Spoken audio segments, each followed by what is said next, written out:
Corona کو آج ہم نے بلایا ہے۔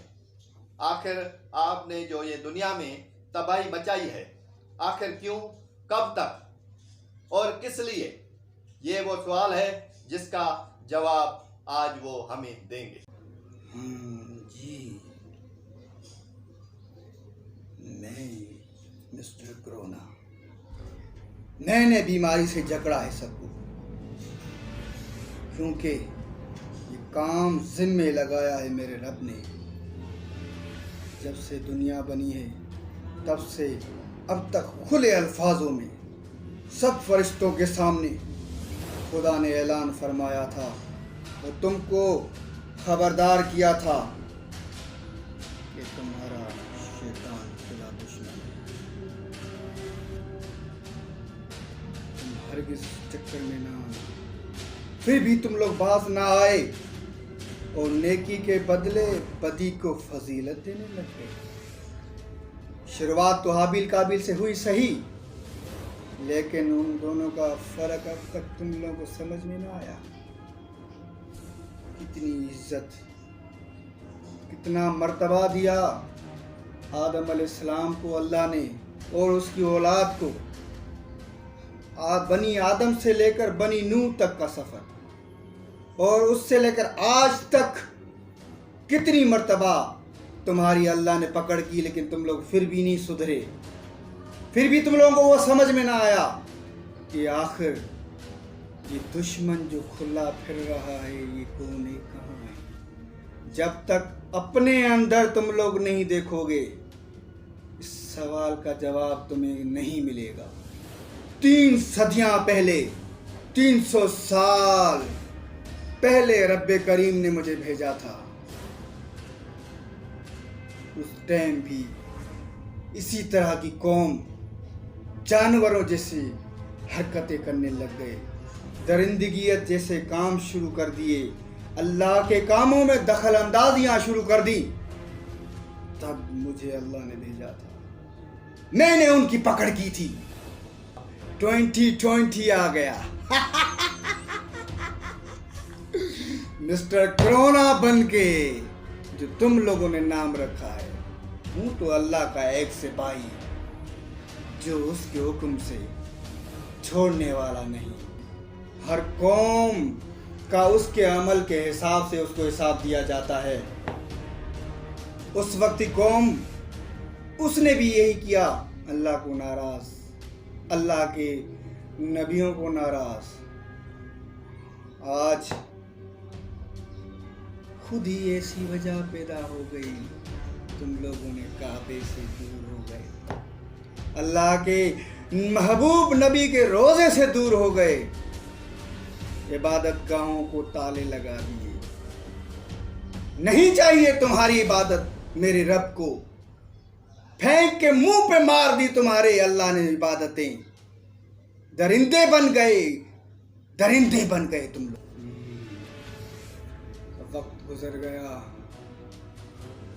یہ وقت بھی نہیں گزر جائے گا۔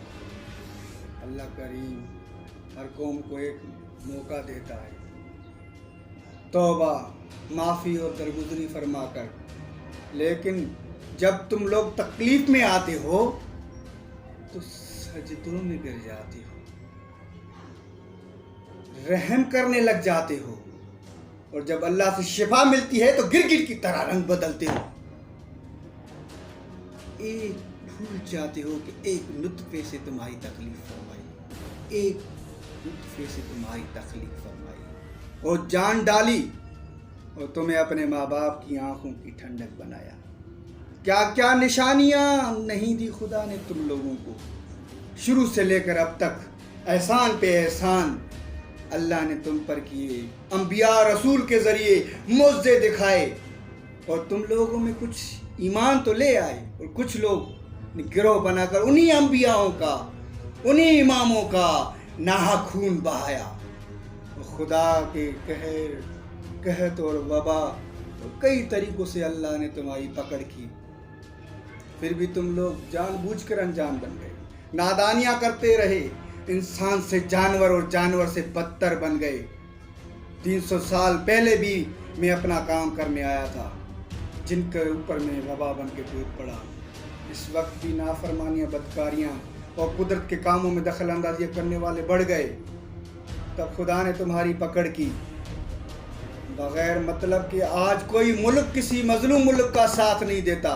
لوگ مرتے ہیں تو مرنے دو، قومیں تباہ ہوتی ہیں تو ہونے دو، رشتے ٹوٹتے ہیں تو ٹوٹنے دو. اب جب ہر طرف سے وبا یعنی کرونا وائرس جس کا تم لوگوں نے نام مجھے دیا ہے، جزا اور سزا کا فرق انصاف کرنے آیا ہوں، اور تو تم لوگ سجدوں میں گر گئے، خیراتیں کرنے لگ گئے. سمجھتے ہیں کہ وہ ہمیشہ زندہ رہیں گے، ان کو مرنا نہیں. ہاں چلا جاؤں گا، لیکن مالک کی مرضی سے، اور اس کی مرضی اسی میں ہے کہ تم لوگ سیدھے ہو جاؤ، سیدھے عمل کرنا شروع کر دو، سدھر جاؤ، ورنہ میرے رب کے لیے بہت آسان ہے تمہاری دنیا سے تمہارا نام و نشان مٹا دے اور ایک نئی قوم پیدا کر دے، نئی دنیا بسا دے. اور پھر اگر وہ قوم فرما بردار ہوئی تو ٹھیک، نہیں تو جہنم تو ٹھکانہ ہے ہی شیطان کا. اس حالات میں بھی سوچتے ہو کہ یہ وائرس مسٹر کرونا کہاں سے نکل کے آ گیا. اٹھو، دیکھو، نکلو. اگر کوئی تکلیف میں بھوکا ہے تو اسے کھانا کھلاؤ. ایسے اسباب پیدا کرو کہ وہ پھر کبھی اس کا خاندان کبھی بھوکا تکلیف میں نہ ہو. جو بے گھر ہے ان کی حالت ٹھیک کرنے میں ان کی مدد کرو. جو اپنوں سے ناراض ہے ان میں صلح کرواؤ. شیطان دشمنیاں پیدا کر رہا ہے، ختم کر دو ان دشمنیوں کو، بند کرا دو شراب خانوں کو، توڑ دو کفر کی زنجیروں کو. بڑا چھوٹے کو اور چھوٹا بڑوں کو معاف کر دے. کوئی ناانصافی نہ رہے. وہ کام ہیں یہ جو شیطان کو سخت ناپسند ہے. اٹھو، ہمت کرو. تم لوگوں نے جو حرکتیں کی ہیں، اللہ نے کتنی عظیم نعمت سے نوازا. بیٹی، بہو، بہن، ماں، ایسی ہستی تمہارے بیچ میں درمیان میں ڈال دی جس کی وجہ سے بچے ہوئے ہو، لیکن تم لوگوں نے اس کا تو کردار کی چیتھڑے اڑا دی. عبادت گاہوں کو دکانیں بنا دی. خبردار، میں ابھی بھی یہیں پر ہوں، ایک کو بھی نہیں چھوڑوں گا. لاک ڈاؤن کرو. آدھی پہیلی تو تم سلجھا کے جا چکے. ایسی چیز باقی ہے جو تمہیں اپنے اندر دیکھنی پڑے گی. اس کا علاج بھی تمہارے اندر ہی میں نے رکھ دیا ہے. تلاش کرو اپنا علاج.